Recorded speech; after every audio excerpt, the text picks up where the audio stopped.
Olá, queridos, graça e paz da paz de nosso Senhor e Salvador Jesus Cristo. Eu me chamo Everaldo Silva, seja muito bem-vindo a esse canal.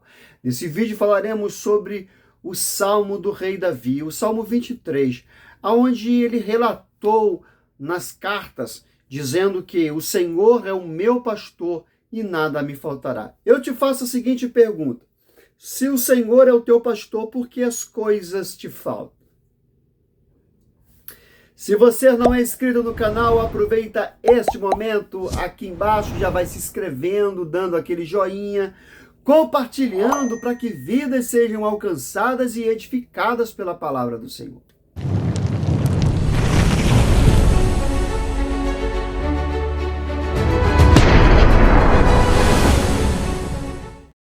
Se o Senhor é meu pastor, por que as coisas me faltam?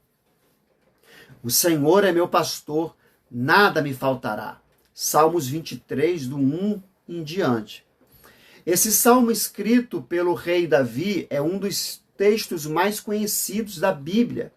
Popularmente, ele concorre acirradamente com o Salmo 70 e os Salmos 91, como uns favoritos para ficarem abertos. Isso não é por acaso. Afinal, se o Senhor for o nosso pastor, nada irá nos faltar. Isso é infalível e não sou eu que garanto, e sim a Bíblia.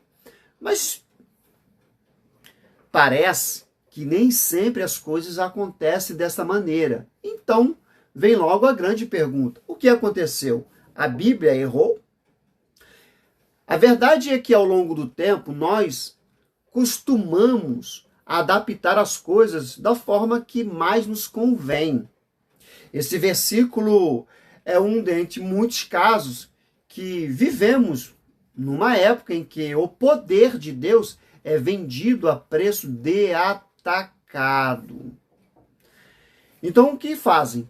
Comercializam Jesus. Jesus se tornou uma atividade muito lucrativa. Falo isso agora não apenas como cristão, mas falo como um especialista, em que também entendo um pouco. Eu posso afirmar que as técnicas utilizadas na captação de novos clientes, ou fiéis, como preferir, é o processo que compõe a estratégia de relacionamento como este, como consumidores.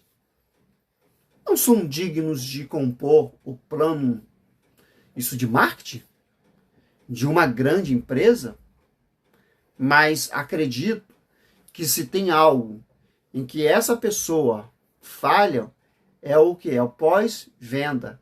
Elas vendem algo que não fabricam. Elas vendem o poder de Deus. Vou explicar de uma forma simples o que tudo isso significa. Vamos reescrever esse versículo da forma como ele é oferecido hoje em dia. Se nada me faltar, o Senhor será o meu pastor. Seria realmente muito mais cômodo interpretar desta forma? Afinal, se tudo der certo para mim, segundo os meus planos, então poderei adorar Deus. Tem alguns que ainda vão ainda mais longe e diz: se Deus não fizer isso por mim, então não vou mais querer saber de nada. Parabéns! Tem um lugar só para receber o autossuficiente após a morte. A Bíblia ela não está errada. A Bíblia ela não está errada. Você pode tomar o versículo da maneira como ele realmente é. Aliás, basta lermos com bastante atenção para reconhecermos o que está escrito de forma perfeita. Porque o Senhor é meu pastor, vem em quê? Em primeiro lugar. Fácil, não é? Para que nada nos falte, porém esse nada não é segundo a nossa vontade, mas segundo a vontade de Deus. Certa vez um irmão deu um testemunho de que ele foi acometido de um problema grave de saúde e que precisaria de um transplante de órgão.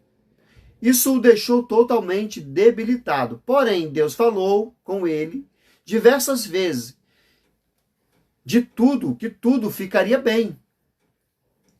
E no seu tempo, né? E o tempo foi passando. E passando, ele piorou.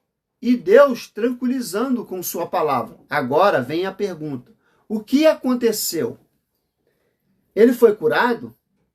Sim, ele foi curado. Ele realizou os exames que destacaram que uma família próxima era compatível para a doação de órgãos. Assim, o transplante foi realizado e ele está curado. Glória a Deus. Agora você deve estar se pensando: ele precisou de um transplante? Deus não disse que curaria? Eu continuo afirmando: Deus curou. Não entendeu? Vou refrescar a sua mente, entenda isso. Lembra de José? Sofreu um bocado, não? Foi traído pelos próprios irmãos, vendido como escravo, e como se ainda tudo isso não bastasse, ele foi preso por uma falsa acusação. Sua prisão não foi simplesmente uma prisão provisória, apenas para averiguação. Ele ficou preso mesmo e nem teve direito a ter uma base, né, de corpos. Difícil de entender isso, mas ele guardou um sonho e ele sabia que tudo daria certo. Ele acreditou no sonho dele. Agora, vamos pensando bem.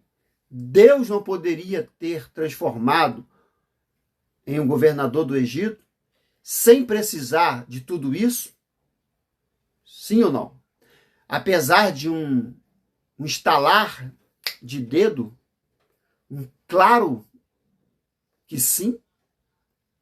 Da mesma forma que Deus também poderia ter escolhido uma outra forma menos dolorosa, ao invés da crucificação, para o plano da salvação, mas para tudo existir, tudo existe o quê? Um propósito. Ele é soberano e não cabe a nós discutir os seus desígnios. Os planos de Deus são muito maiores do que os nossos.